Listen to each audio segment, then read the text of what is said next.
Mais c'est un peu ça, l'entrepreneur. Tu sais, c'est avoir une vision, dire on devrait faire ça, puis avoir du monde qui disait moi, j'aurais pas eu cette vision-là, mais ça me tente de faire ça, par exemple. Tu sais, c'est un sparkle, tu sais, c'est une étincelle de quelque chose, puis après ça, faut le faire. Puis après ça, en cours de route, on va dire ouais, mais là, c'était le contraire qu'on faisait à la place.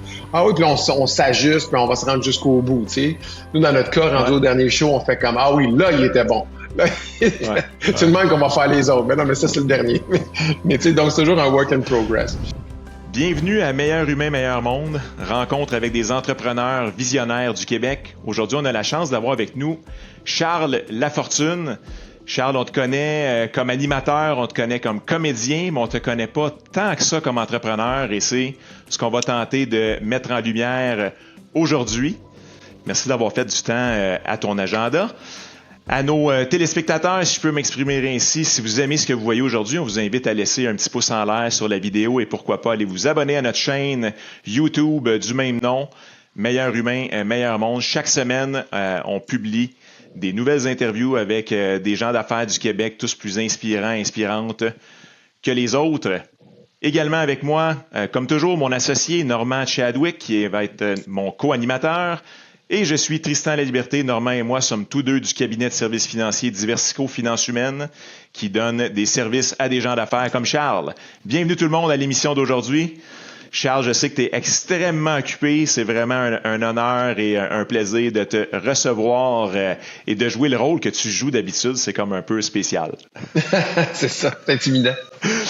Potentiellement, mais t'es pas très intimidant comme personne, c'est déjà un grand luxe, c'est déjà le bonheur de t'avoir avec nous. Charles, on va faire un petit peu de ta bio.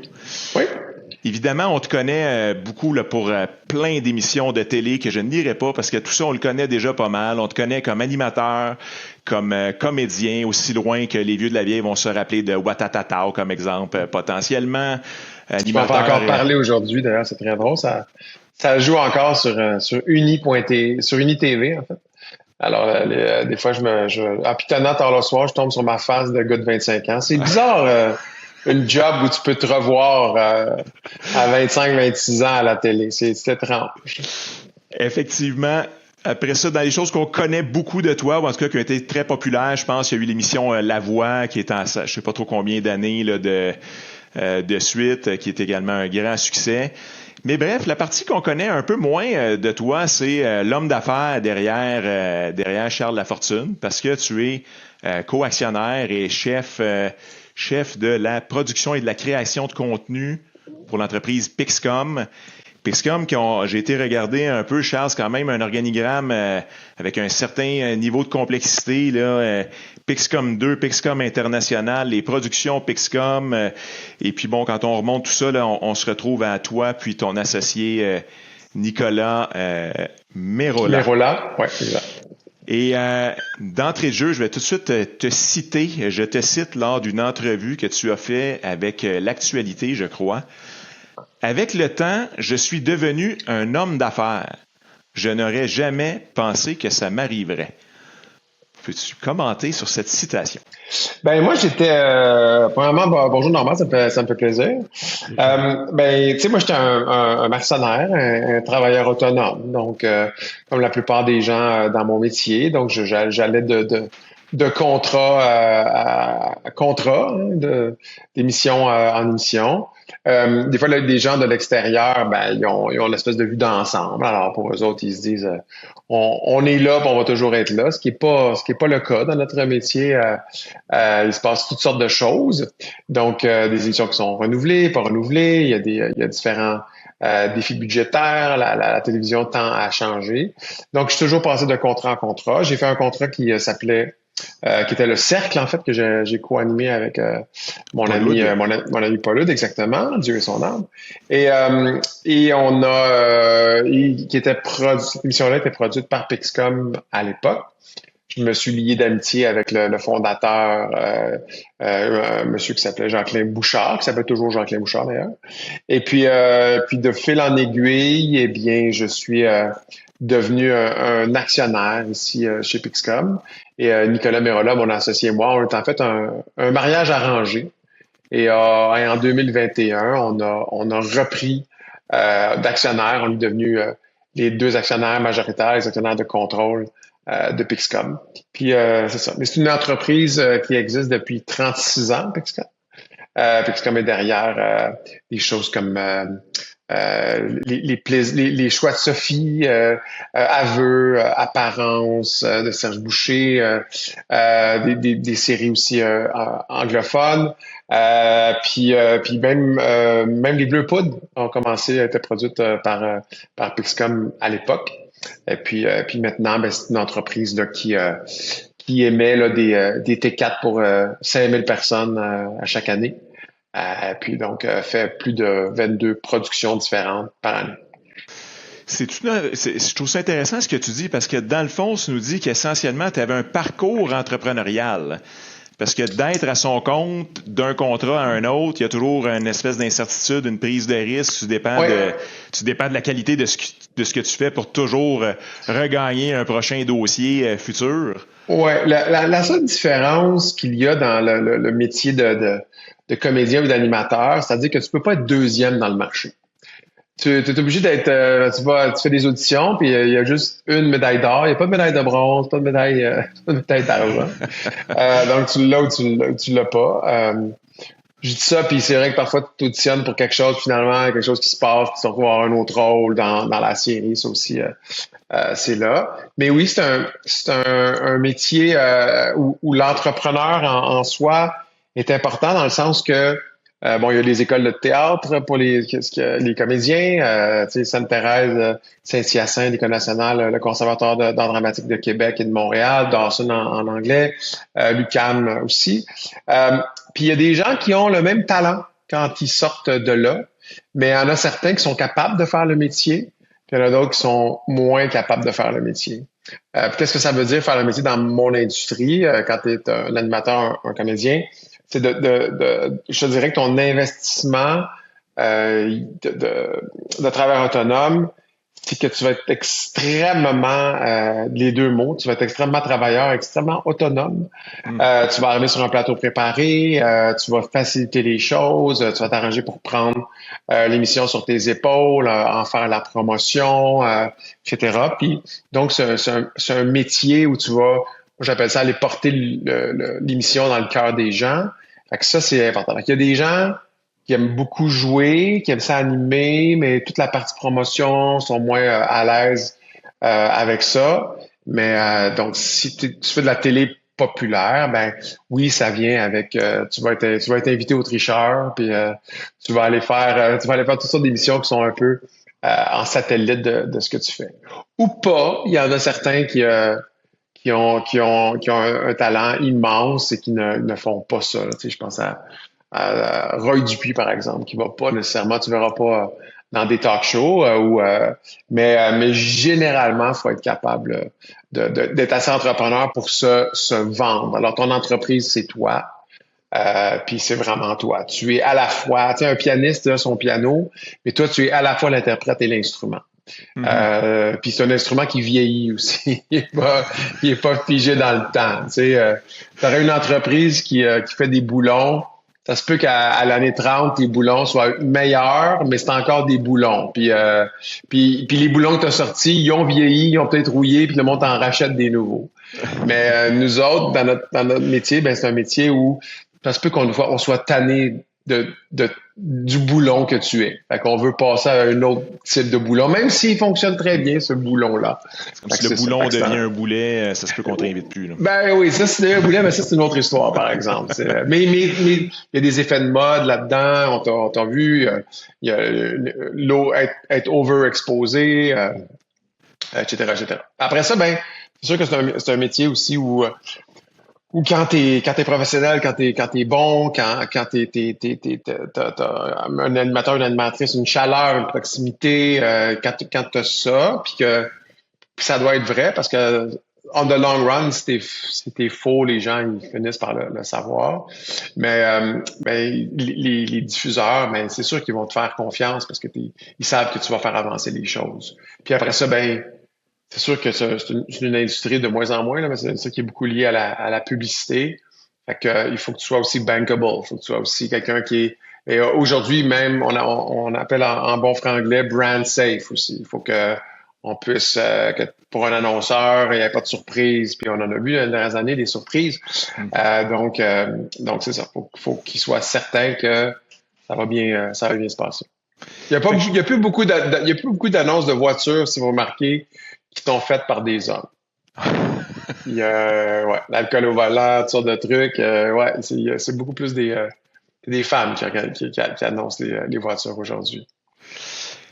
Charles, je veux revenir à la citation. Tu sais, tu dis, bon, je suis devenu un homme d'affaires. Tu viens de nous faire un bon brossage de quoi a l'air un peu l'industrie, vite fait. Y a-t-il un moment dans ta vie où est-ce que tu peux dire, c'est un peu là le déclic, où est-ce que tu assumes ton rôle d'homme d'affaires, où tu réalises que tu es rendu un homme d'affaires? Parce que tu dis quand même, j'aurais jamais pensé que ça m'arriverait. Fait que c'était comme pas un choix, ça t'est arrivé. C'est un chemin qui t'a mené vers ça. Quand est-ce que tu l'as habité, ce rôle-là? Ben, je te dirais que le premier moment, c'est quand le fondateur m'a invité à dîner pour dire, ben, j'aimerais ça, moi, assurer une pérennité à mon entreprise. J'ai pas le goût de vendre mon entreprise, j'aimerais ça qu'elle me survive, j'aimerais ça, bon.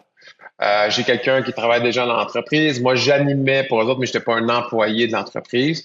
Donc, pour que tu deviennes actionnaire, il faudrait que tu deviennes un des employés de l'entreprise. OK, ça va être comme mon rôle. Puis, je suis arrivé à la maison, mais j'avais dit à ma blonde, mais je pense qu'il veut qu'on se marie, mais il m'a jamais embrassé pendant le dîner. Là. C'était pas aussi clair que ça. Et de fil en aiguille, je suis venu ici, on s'est parti une première compagnie ensemble qui s'appelait C majuscule Média, qui a jamais finalement fait de show, elle était détenue en pourcentage par Pixcom. Puis on se dit on va commencer comme ça. Puis finalement, lui est actionnaire de ma compagnie, en retour, moi je suis actionnaire de Pixcom. Puis finalement, on n'a jamais utilisé le C majuscule. Puis je pense qu'elle est encore incorporée. Il faudrait que j'aille enregistrer les entreprises. Là. Mais ça fait longtemps qu'elle n'a pas fait de rapport d'impôt, mettons. Donc, c'est ça. Donc c'est comme ça que j'ai commencé. Après ça, ben, ouais, moi, j'avais pas étudié au HEC, j'étais pas un gars de finance, j'étais pas, tu sais, fait que le BAYA, puis les bidas, puis faire de la marge, puis le break-even, puis c'était toutes des nouveautés pour moi, puis une convention d'actionnaire, puis les responsabilités liées à ça, puis les actions de contrôle, les actions votantes, etc. Mais c'est quelque chose que je me suis mis à aimer beaucoup. J'ai pas trouvé ça. Ouais, j'avais pas. Mais avant ça, j'avais toujours été beaucoup impliqué dans ce que je faisais parce que j'ai un intérêt aussi derrière les caméras. Même qu'aujourd'hui, je te dirais, c'est beaucoup plus facile. Je vous dirais, pardon, Normand, je vous dirais que c'est beaucoup plus facile pour moi de trouver des idées pour les autres que pour moi-même. Moi, tu me demandes qu'est-ce que tu veux faire, qu'est-ce que tu vas faire demain, tu sais, je vais dire, ben, j'aimerais ça te faire. Être au bureau, puis écouter une cote d'indéfendable, puis ouais, mais toi, qu'est-ce que tu veux animer? Je sais pas trop, là. J'ai des meilleures idées pour les autres que pour moi-même. Là-dessus, Charles, ce que tu nous as décrit aussi tout à l'heure, c'est une relève, là. C'est une relève entrepreneuriale quand Jacqueline t'a invité à aller dîner, puis tout ça a fait son chemin. L'autre personne, c'était déjà Nicolas qui était là? Nicolas, ouais, effectivement. Donc, c'est quoi tes apprentissages dans ce processus de relève-là, les liens de confiance que tu as dû bâtir, un peu le processus que tu viens de nous décrire au niveau de ton éducation par rapport au monde des affaires, mais les apprentissages clés dans un processus de relève comme toi, tu l'as vécu, ça serait quoi? Je te dirais que quand je me suis assis au début devant mon ordinateur, j'avais aucune idée de ce que j'allais faire. Mais je savais bien que j'avais toujours fait du contenu à l'intérieur des émissions que j'animais. J'étais toujours très impliqué au niveau du contenu. Quand je faisais la classe de cinquième, je choisissais qui allait être dans l'émission, faire beaucoup de réunions. Tu sais, je suis pas un type d'animateur j'appelle ça, qui lit ses cartons avec du linge emprunté sur le dos. J'ai besoin, moi, de m'impliquer, puis mon fun aussi est là-dedans. Tu sais, quand j'animais le gala artiste, j'étais beaucoup impliqué dans le contenu, dans le stand-up, etc. Tu sais, puis je pense que c'est ça la clé. Tu sais, si tu t'impliques pas, puis tu comptes tes heures, c'est ça c'est ça l'entrepreneuriat en fait. Là. Puis il y a toujours quelqu'un qui va travailler plus fort que toi, puis ou tant mieux, qui a peut-être moins, mais qui a un talent hors norme, là, tu sais, chose que je ne considère pas nécessairement avoir. Mais donc de toujours pousser. Donc Puis ces enjeux-là, je m'étais assis à mon ordinateur, je savais pas trop quoi faire. J'ai regardé des formats qu'on pourrait produire chez Pixcom, mais tranquillement avoir des idées. Je me suis aperçu vite dans l'entreprise qu'il y avait beaucoup d'une structure où il y avait des productrices, des producteurs qui produisaient des émissions qui étaient en ondes. Puis là, quand ça faisait 1, 2, 3 ans, ils disaient OK, peut-être ça va arrêter. Là, je vais commencer à développer quelque chose. Puis ils devenaient anxieux ou anxieux pendant qu'ils produisaient. Fait que nous, on a changé une structure, on a carrément fait une équipe de développement où on gonfle des ballons, puis après ça, on le donne à quelqu'un pour qu'il court avec. Tant mieux si cette productrice-là, ce producteur arrive et dit j'ai une idée, j'aimerais ça faire ça, etc. Ça, c'est tout à fait ouvert, mais on voulait s'assurer qu'il y a une équipe de développement. Donc, dans la structure de la compagnie, on a fait ça. On a fait la même chose en fiction. Donc, non seulement recevoir des projets, mais aussi générer des projets, puis être à l'écoute des clients, que ce soit Nouveau, TVA, que ce soit Québécois, Bell, Radio-Canada, Télé-Québec, Ami, Discovery, etc. D'être vraiment à l'écoute des clients, de leurs besoins, de connaître leur chaîne, de savoir qu'est-ce que ton client veut, qu'est-ce qu'il a besoin, qu'est-ce qui, selon toi, dans ce que tu regardes, des études où les gens font des études de marché, ben nous, on regarde un peu, OK, telle émission, ça fait longtemps, puis que cette case horaire-là va se libérer. Y a-t-il une opportunité d'affaires pour nous là? Après ça, quand tu es du côté de celui ou celle qui fait l'émission, ben tu te dis, moi, je veux garder ma case. Donc, si faut que j'aille quelque chose pour remplacer. Fait que, au niveau de la structure, c'est comme ça on l'a changé. Puis, Nicolas et moi, on dit, on est devenus des hommes d'affaires, mais on dit d'abord, on est des gars de télé. On est des gars d'opération. On est des gars on aime ça, la télé. On aime en consommer, on aime en faire. On est vraiment sur notre X. On n'est pas beaucoup dans les acquisitions. On n'est pas beaucoup dans la diversification des genres qu'on produit, mais on fait pas, on n'est pas une compagnie où on va faire soit et de l'imprimé et du livre et de la scène et de la télé, etc. Il y a d'autres compagnies qui font ça. Nous, on est vraiment structuré. On a même fait un peu de cinéma. À un moment donné, PCM a produit Piché entre ciel et terre, le film sur le commandant Piché, le dernier round aussi, qui est un film sur la boxe. Mais tu vois, pour nous, c'est beaucoup plus long, le cinéma. Le cinéma, il faut aller aux institutions, il faut déposer des scénarios, il y a une première ronde, ensuite il y a des gens qui te lisent, etc. On aime mieux la télé, on aime mieux parler directement avec un diffuseur, amener, c'est plus rapide. Puis c'est aussi que il y a l'âge d'or aussi de la télé. Maintenant, les gens, ils consomment énormément de télé. Ils aiment beaucoup écouter des séries. Des fois, ils vont écouter un film qui dure 3 heures, ils trouvent ça long, mais ils sont capables de se claquer 6 épisodes en ligne de Breaking Bad alors que c'est aussi long. Sauf que la manière de le raconter est un peu différente. Ça commence toujours très fort. Il y a toujours un hook à la fin, sans que ce soit de la peinture à numéro, mais il y a toujours comme quelque chose qui va t'amener vers le prochain épisode. Il y a beaucoup de questions qui sont suscitées comme téléspectateur. Moi, je dis toujours que je veux que le téléspectateur regarde la télé comme ça, qui soit un peu engagé aussi, tu sais, je me dis toujours qu'est-ce qui se passe dans le fauteuil, qu'est-ce qui se passe derrière l'écran, comment on raconte les histoires pour que la personne elle veuille savoir qu'elle soit engagée, parce qu'il y a beaucoup de choix aujourd'hui. Comment je t'amène d'un épisode à un autre épisode, comment je sais ton intérêt, puis en quelle portion je vais te permettre là de voir qu'est-ce qui s'en vient, qu'est-ce qui se passe dans l'émission. Puis je sais que tu vas aussi aller en parler sur les réseaux sociaux, que tu vas aller lire là-dessus. Fait que il y a tout ça aussi qui existe maintenant, qui n'existait pas dans le temps des ploufs, là. Donc, oui. donc c'est un écosystème. C'est pour ça qu'on revoit beaucoup de polars aussi à la télé. On va revoir beaucoup de portes tournantes, des stats indéfendables, des émissions aussi où est-ce que ça tourne beaucoup, il y a des cas, on arrive, alerte, on kidnappe du monde, on a beaucoup de ces univers-là, qui sont un peu comme dans Fields of Dream, là, if you build it, they will come. Donc, des univers où on peut rentrer des gens. Puis en télé, on dit, c'est pas moi qui le dis, là, c'est Aaron Sorkin là, qui a fait The West Wing. Puis de Few Good Men, le film avec Jack Nicholson. Alors, Aaron Sorkin, c'est un auteur. Puis lui, il dit, tu sais, si tu racontes l'histoire d'une personne, c'est un film. Si tu racontes l'histoire d'un lieu, là, tu es dans une série. Tu vas avoir plusieurs personnages. Tu peux tuer le président des États-Unis, puis il y en a un autre qui va prendre sa place, mais tu restes dans The West Wing. Tu peux arriver. Ouais. Ça tend un petit peu à changer. Tu sais, des séries comme Breaking Bad, des fois, ils sont faits autour d'un personnage. Fait que c'est ça. Donc, on a changé la structure ici de la compagnie. On l'a adapté.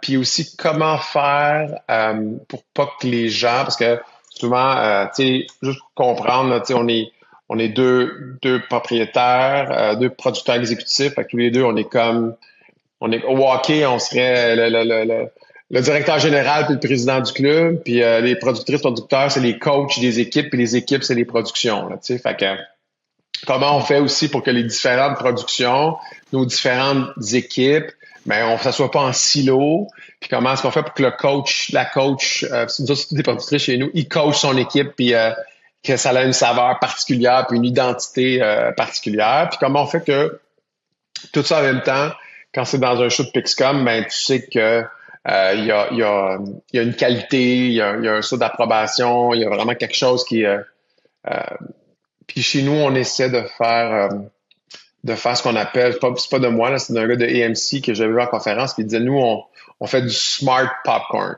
Puis ce qu'il voulait dire, c'est que il y a une valeur de divertissement dans son show. Puis le divertissement, là, c'est pas juste léger, là, ça peut être, ça peut être de la tragédie, ça peut être, mais tu vas, t'as hâte de l'écouter, fait qu'en documentaire, ça va exister aussi. On a fait de la série sur l'autisme avec mon fils, puis avec plein de protagonistes. C'est comment on va faire pour amener ça, en faire un succès populaire. Fait que, il y a quelque chose de popcorn, mais en même temps, c'est intelligent, ça te fait réfléchir. Puis on a fait des sujets assez lourds. On a fait des affaires assez dramatiques. Mais comment on fait pour que il y ait ou des fois je dis faut qu'il y ait du cheese sur le brocoli, là, tu sais. Faut que oui, ça soit bon, ça soit nourrissant, ça soit le fun. En même temps, faut que ça soit le fun à manger, puis tu sais, on a nos problèmes puis nos affaires, tu sais, les gens ils écoutent pas Indéfendable, ils font pas ça à temps plein, là. Ils s'en viennent là, puis il est 7 heures, puis ils s'assoient, puis ils veulent oublier leurs problèmes, puis ils veulent regarder, mais ils veulent dire d'après moi, c'est ça, il va être coupable. Puis juste à 2 minutes avant, il fait je le savais, oh shit. Finalement, il était condamné, mais là, il y avait un flashback, puis t'as compris que c'est pas lui qui l'avait fait finalement, puis là, tu trouves ça injuste, puis tu sais, tout ce storytelling-là. Là. Il y a beaucoup, beaucoup, beaucoup d'émotions dans toutes ces histoires-là, dans ce que tu racontes. Écoute, la concurrence dans votre domaine, tu en as parlé tantôt, il y a beaucoup de choix. Ouais. Puis on a l'impression que de plus en plus, les entreprises comme la tienne jouent pas sur le même pied d'égalité que certains grandes chaînes ou grands producteurs qu'on nommons américains ou qui viennent d'ailleurs. Comment vous vous positionnez avec un monde qui est en effervescence, qui est extrêmement dynamique, qui bouge tout le temps, mais sur lequel on dirait que les règles sont pas les mêmes pour tous les joueurs. Comment vous vous positionnez là-dedans? Tu sais, les grandes plateformes, là, Netflix ou Amazon ou encore Apple ou Paramount Plus, tu sais, c'est Peacock aux États-Unis, il y a HBO Max maintenant, tu sais, ça. Là, on voit carrément que le divertissement, il est en train de shifter, il a shifté pas mal vers des plateformes numériques. Fait que oui, il y a encore de la télé par le câble, là, ce on l'appelait des broadcasters, là, les zones hertziennes, puis après ça, ils ont passé par le câble. Je dirais qu'un des défis qu'on a présentement, parce que nous, on l'en fait, là, on est rendu à notre troisième show qu'on fait pour Prime Vidéo. Là, on a lancé Nuit Blanche au printemps. Fait que donc, il y a ça. C'est sûr que pour eux autres, c'est des territoires où ils vont pas faire 30, 40 productions. Là, ils vont en faire quelques-unes. Fait que est-ce que c'est un modèle d'affaires pour une compagnie comme chez nous à 22 productions par année? Non, mais c'est quelque chose où on veut être là.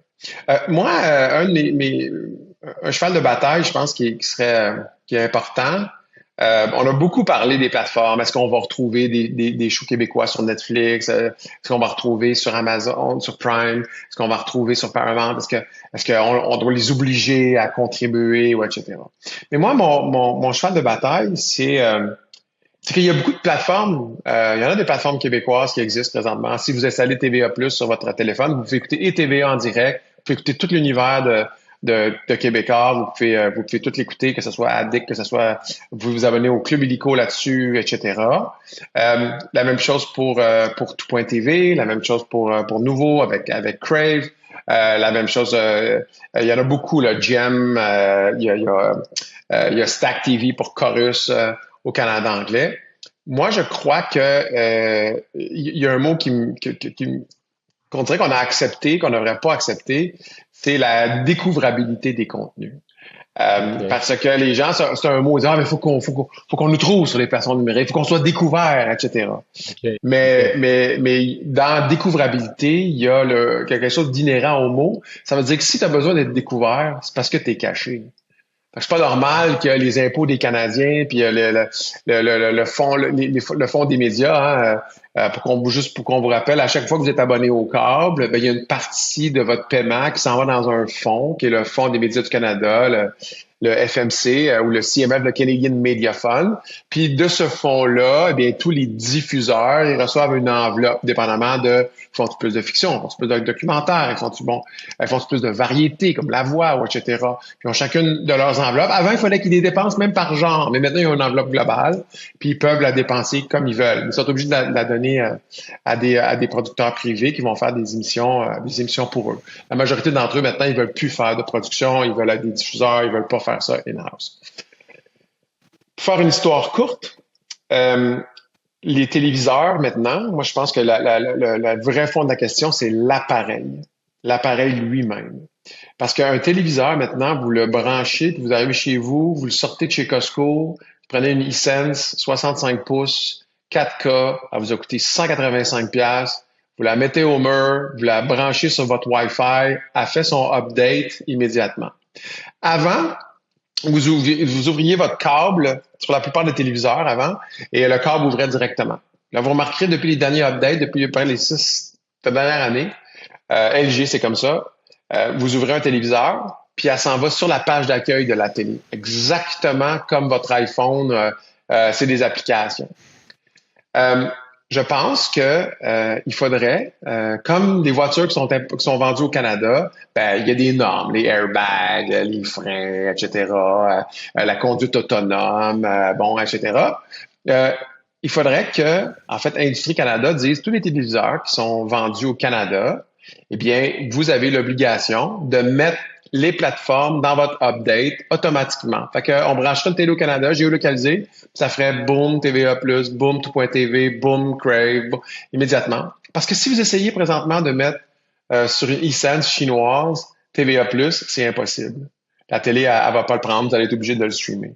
Fait que moi, mon cheval de bataille, c'est ramener la TV dans la TV, puis que ce soit pas dur de la découvrir.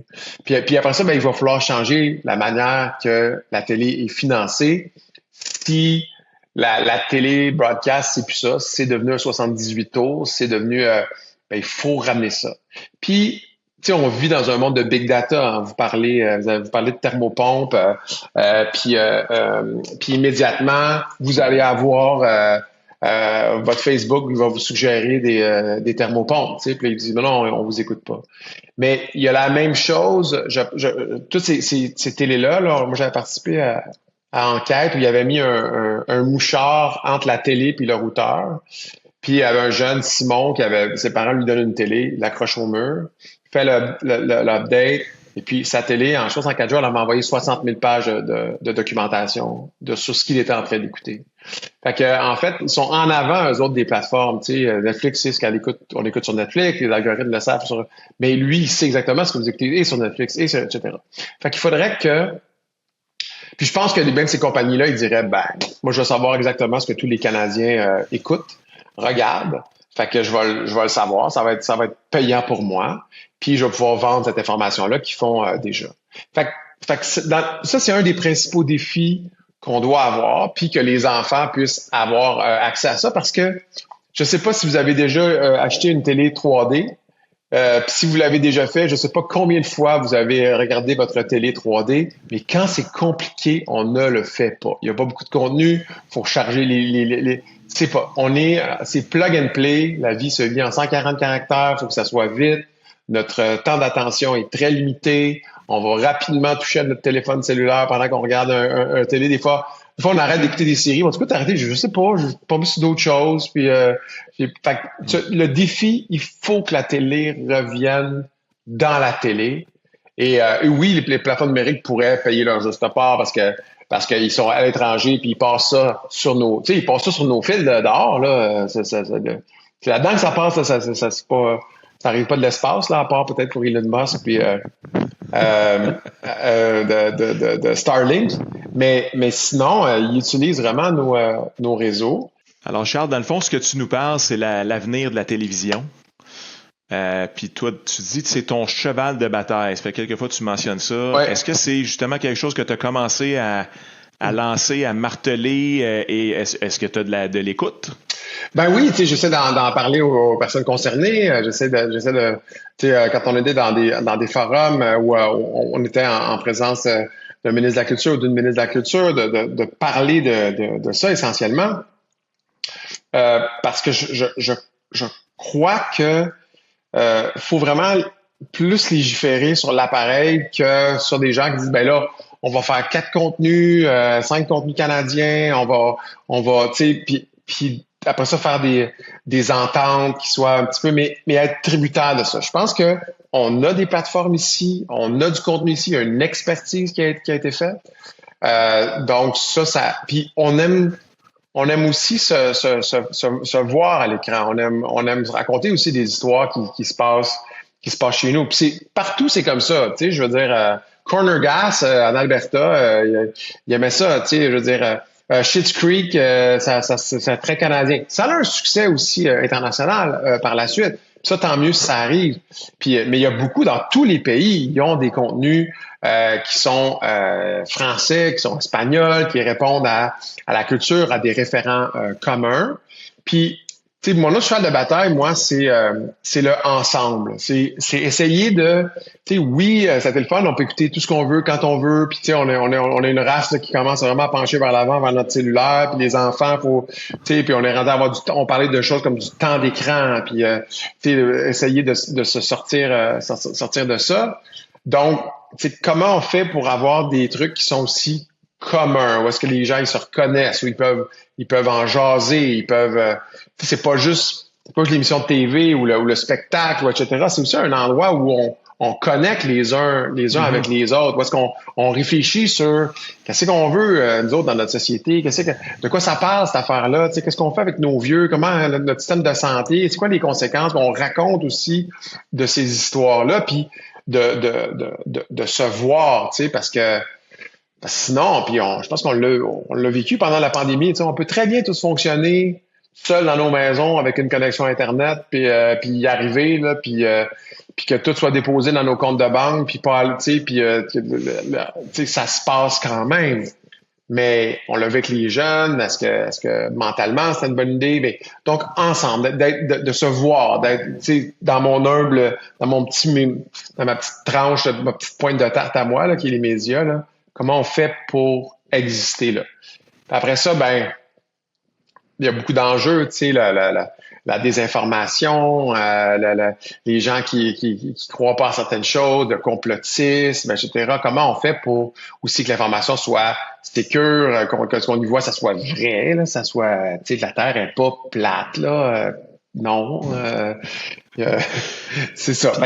C'est ces enjeux-là, en tout cas, mais le revenir ensemble, revenir aussi où est-ce que on peut se définir, dire, tu sais, être accepté dans nos différences, mais se retrouver ensemble. Tu sais, moi, mon fils, il est neurodivergent, il est autiste, puis il est non-verbal, mais je veux pas qu'il soit juste avec des autistes non-verbaux aussi. Je veux qu'il existe dans la communauté. Tu sais, moi, je suis déjà un parent weird. Tu sais, j'ai réfléchi là-dessus. Tu sais, j'ai pas des pratiques de soccer, puis de hockey, de ça. J'ai pas ça.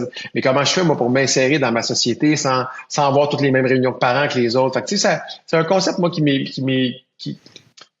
fois les gens prennent pour acquis. Mais non, mais t'es pas si ensemble que ça.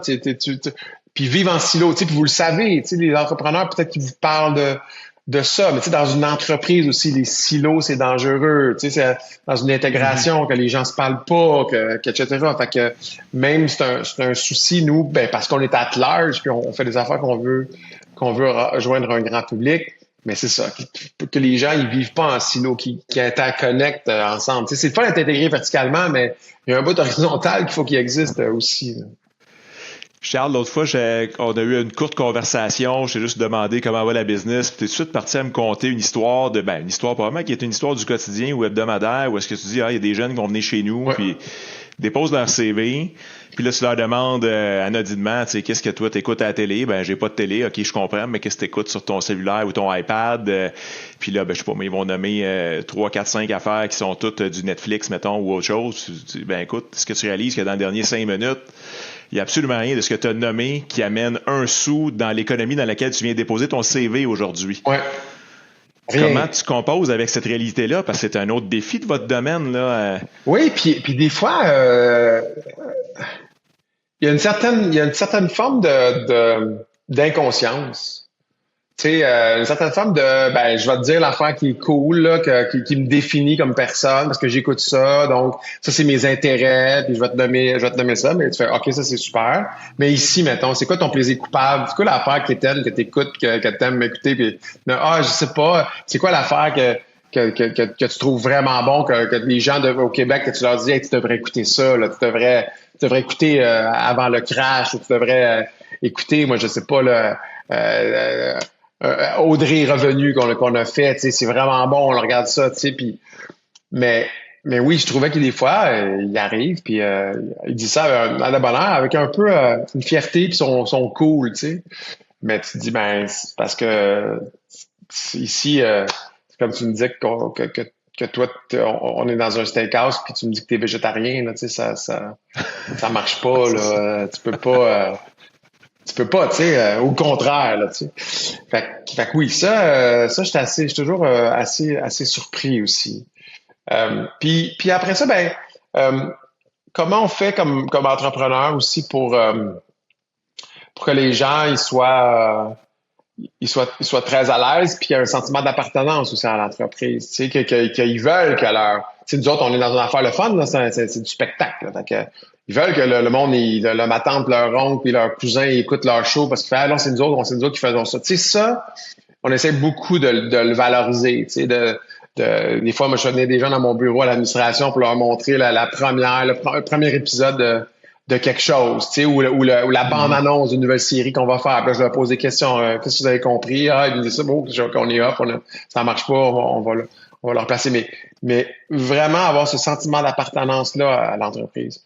Après ça, là, ça tend à changer, mais il y a eu toute une époque, là, tu sais, je dirais même il y a 2 ans, là, où, tu sais, on cherchait tellement de monde que les gens, ils sortaient de l'école puis ils cherchaient pas une job, ils cherchaient une position, tu sais, fait que ils venaient vivre, ils cherchaient une expérience de travail plutôt qu'une carrière, tu sais.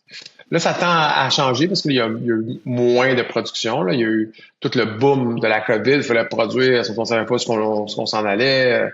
Donc, il y a eu beaucoup de production. Là, il y en a moins.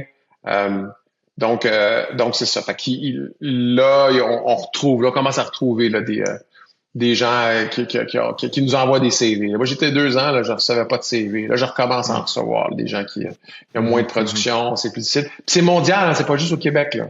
Là. Tu sais, les plateformes numériques, puis pour être dans cette compétition-là, il y a un moment donné, il y a eu de la surproduction. Tout le monde là, voulait produire. Toutes les plateformes, à un moment donné, se sont bâties sur Wall Street. C'était, nous, on s'en fout des profits. On veut de l'abonnement, on l'avait avec Tesla, on l'avait avec tout le monde. Tu sais, on crée de la dette dans des entreprises, mais c'est pas grave. Puis à un moment donné, quand on a eu une masse critique, mais là, ça a barré, là. Puis là, c'est OK, maintenant, le bottom line, il est important. Maintenant, tu pourras plus avoir ton mot de passe puis l'envoyer à 4 personnes. Maintenant, tu veux-tu la version avec de la publicité ou tu veux la version pas de publicité? Maintenant, on va sortir une émission. Il va y avoir de la publicité sur notre réseau, puis l'émission, elle va sortir une fois par semaine. Puis tu vas aller la voir, puis elle va sortir les mercredis soirs. Puis tu fais comme, me semble que j'ai déjà vu ça, me semble de la TV, ça, c'était comme ça que ça marchait avant. Fait que ces modèles-là, ils tendent aussi à changer. Mettre des séries, tu sais, on le faisait au Québec, là. Club Illico, la même chose, Point TV, la même chose, Crave, la même chose. On met la série au complet. Tu peux la binger, tu peux l'écouter en 3 jours, c'est terminé. Après ça, là, on va arrêter de faire ça, faut quand même créer un peu, tu sais, que les gens, il y a de l'anticipation, qu'il y ait hâte. Games of Thrones ou après ça, ils ont sorti Year of the Dragon, un par semaine. La même chose pour The Mandalorian. Ils ont commencé à refaire ça. Mais tu vois, c'est des modèles qui tendent à revenir. Mais pour venir aux employés, ouais, il a créé un sentiment d'appartenance. Puis la COVID aussi a changé. Puis le télétravail, là, tout le monde parle de ça. Tu sais, les gens, c'est un truc hybride ou etc. Mais la COVID aussi a créé. Moi, j'ai quelqu'un qui a géré nos réseaux sociaux pendant 2 ans. Je ne l'ai jamais vu. Je l'ai engagé pendant la COVID. Elle n'est jamais venu au bureau. Puis après ça, elle m'a dit, je vais retourner aux études. Mais elle est retournée aux études parce que, pas vrai, elle a jamais eu de party de Noël. Elle a jamais rencontré toutes les employés avec qui elle travaillait, tous ses collègues de travail, elle les a rencontrés en Zoom, puis elle a donné sa démission en Zoom. Tu sais, ce qui est un peu bizarre là, quand même. Tu sais. Je sais pas vous autres si vous avez besoin d'aller au bureau de temps en temps, là, d'être là, d'être ce contact humain là. Moi, j'en ai besoin. Là. J'ai besoin que ça existe. C'est en mode hybride, je te dirais, Charles. Mais ouais, effectivement. J'ai une autre question pour toi. Il a sorti un article cette année dans lequel ils ont sorti 100 personnalités les plus influentes du Québec. Et tu y figures numéro 24. Je pense qu'on se fout un peu du numéro. Moi, en tout cas, je suis un gars de chiffres. Moi, je retiens tous les chiffres.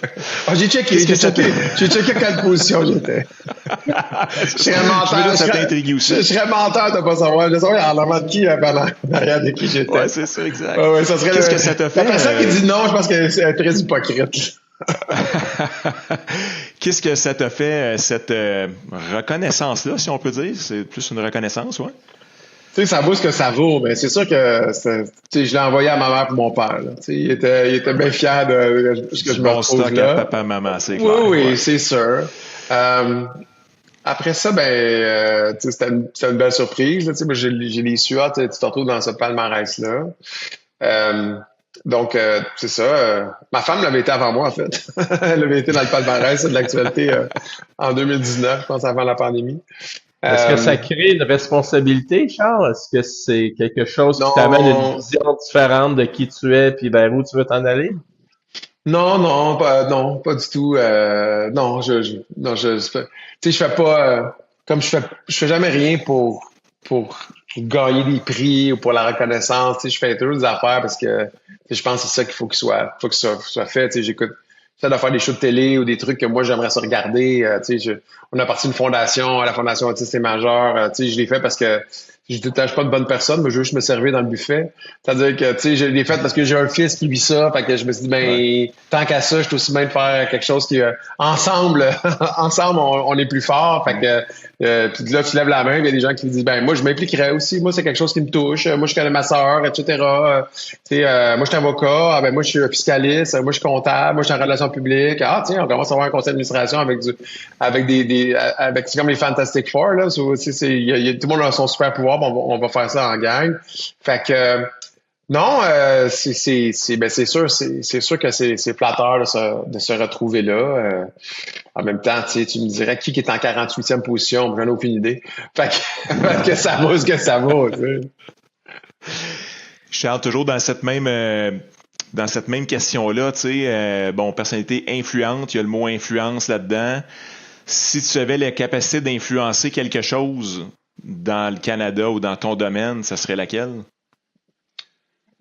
Une chose concrète là, que je tente de faire, c'est que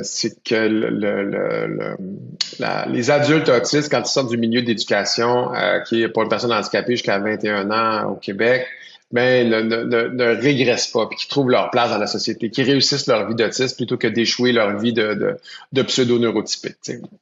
Ça, c'est important. Aussi que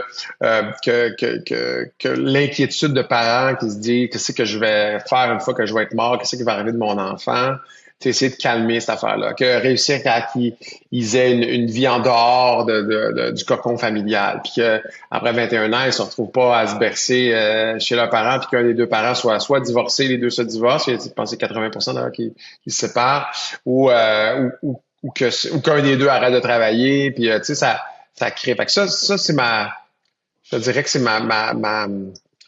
mon côté un peu rassembleur philanthropique, là.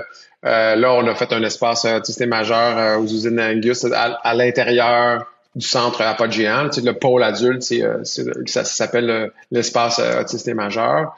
Un peu comme à Sainte-Justine, tu sais, il y a le pavillon Charles Bruno qui est là, en cancérologie. Mais on fait ça. Puis là, on a ouvert un autre espace autiste et majeur qui existe maintenant à Québec, en Seine-Lorette. Qui est le projet Libellule, qui est d'intégration au travail. Nous, on les supporte, fait que c'est devenu un espace autiste et majeur. Fait que on voudrait en ouvrir 8 au Québec pour créer un réseau, mais c'est toujours, on agit comme banquier. On ramasse d'argent, puis on supporte des initiatives, puis on leur donne, ils viennent, puis là, ils utilisent le nom, puis on le lie. Tu sais, à Montréal, c'est l'espace autiste et majeur québécois. À Québec, c'est l'espace autiste et majeur Desjardins. On veut qu'il y ait des entreprises qui soient des bons citoyens corporatifs qui s'impliquent là-dedans. Chez Saint-Hubert, il y a ces 3 piliers, notre fondation, là, c'est la poursuite et le maintien des acquis scolaires, l'appui à des centres de jour, des activités sportives et socio-culturelles et de l'intégration au travail. Dans les entreprises, on va envoyer quelqu'un pour voir comment on fait pour les intégrer, etc.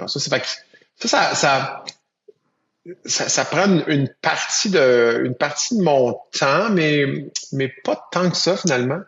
Tu sais, on a une bonne directrice générale. La blonde, à un moment donné, m'a dit quelque chose de très drôle. Tu sais, elle me dit, as-tu finalement, tout est bien bon pour avoir des idées puis les faire par les autres, hein? J'étais fait comme, ouais, c'est quoi ton point exactement?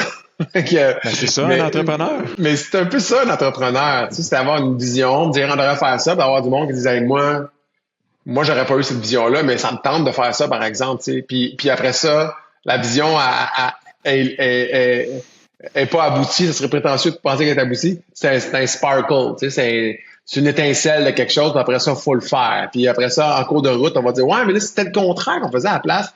Ah oui, puis on s'ajuste, puis on va se rendre jusqu'au bout, tu sais. Nous, dans notre cas, rendu au dernier show, on fait comme, ah oui, là, il était bon. Là, c'est le même qu'on va faire les autres. Mais non, mais ça, c'est le dernier.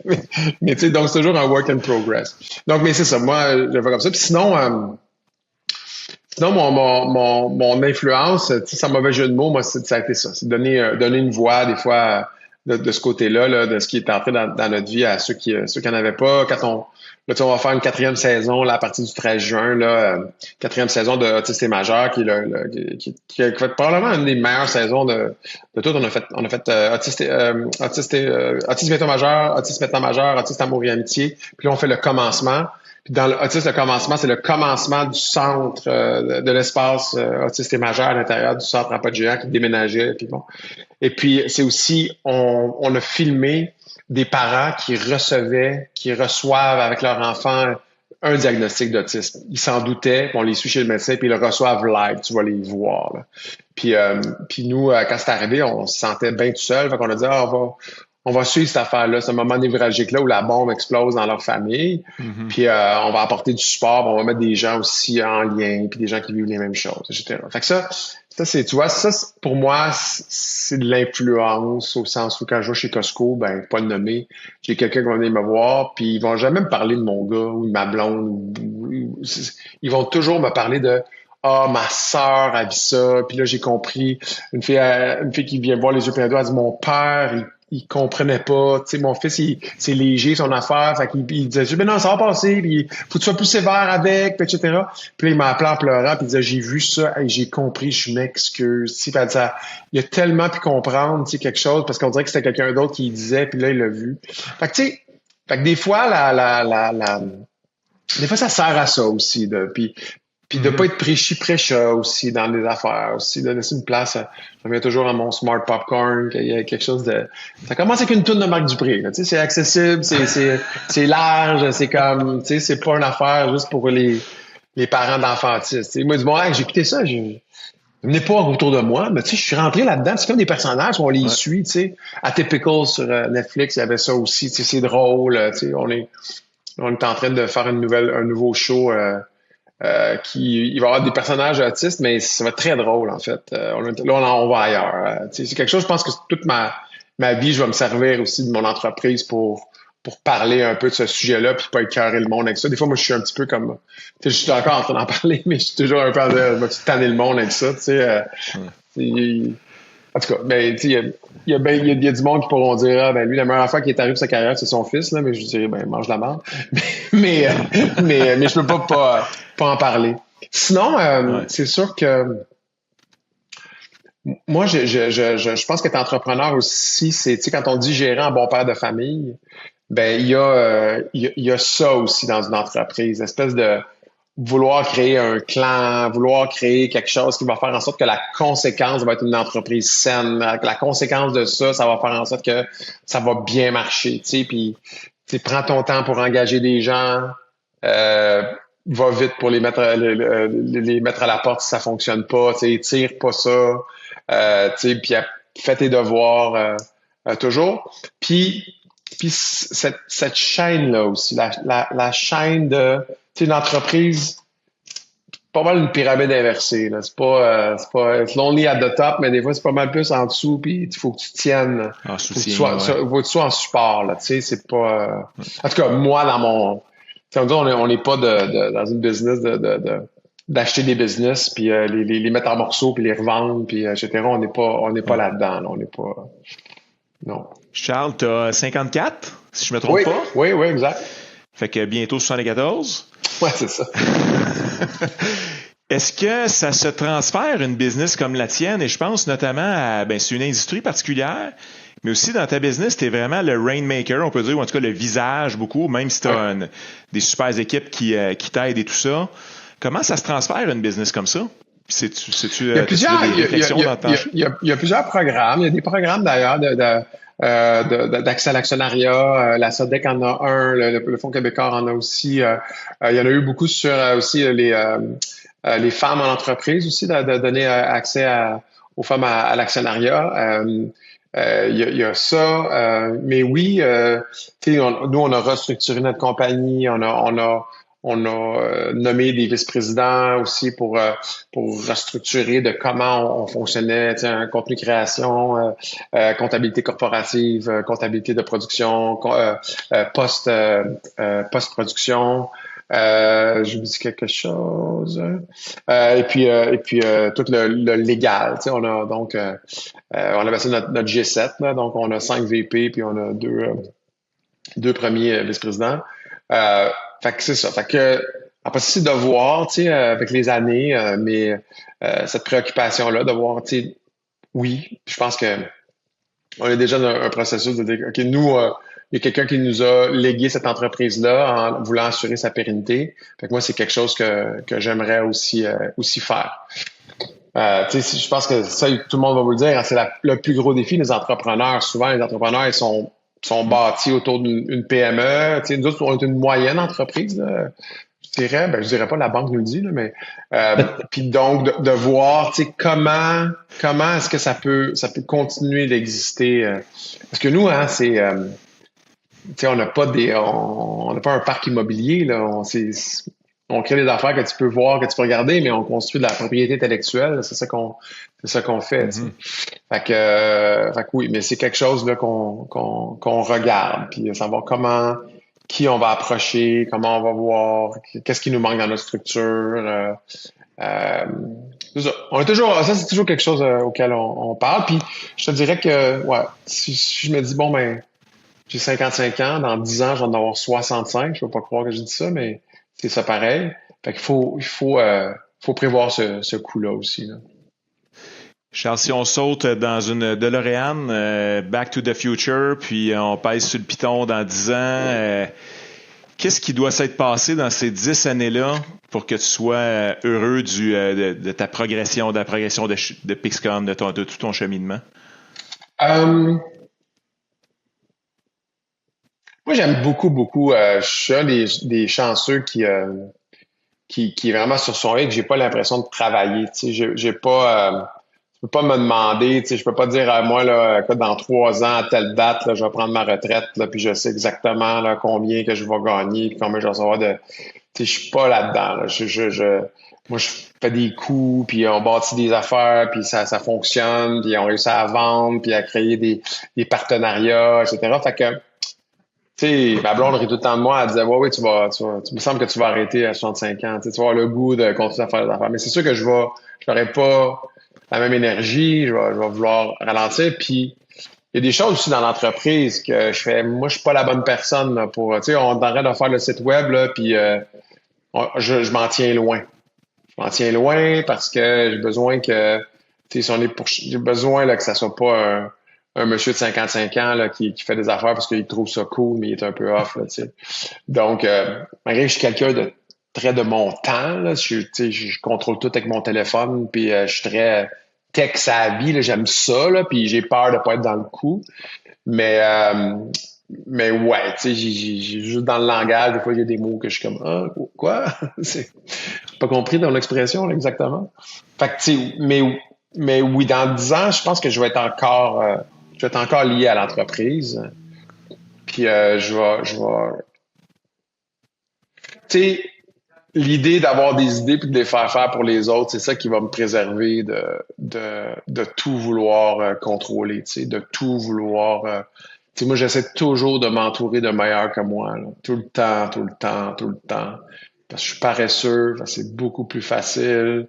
Puis des gens aussi qui ont de l'ambition, qui ont le goût de faire des affaires, tu sais, qui ont le goût de, tu sais, qui sont passionnés aussi, je cherche des passionnés aussi pour, c'est un peu galvaudé comme expression, mais quand même, tu sais, c'est sûr que, est-ce que tu peux être totalement équilibré puis réussir? C'est difficile, tu sais, peut-être qu'il y a du monde, tu sais, qui font comme, mais pourquoi tu fais tout ça, là, gars? Tu pourrais te contenter de moins, de plus voyager, ou de moins t'enchaîner à ton bureau, de pas checker tes courriels de pas répondre à des courriels la fin de semaine, tu sais, de pas, moi, quand je tire la plug, puis après ça, je rentre au bureau à 9 heures, puis après ça, j'ai fini à 5 heures, puis ciao, bye, puis je reçois mon chèque, tu sais.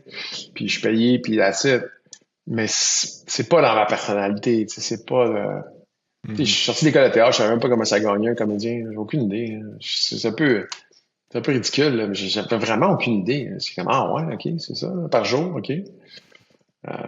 Fait que c'est ça. Fait que, genre, de la misère à m'en détacher, tu sais.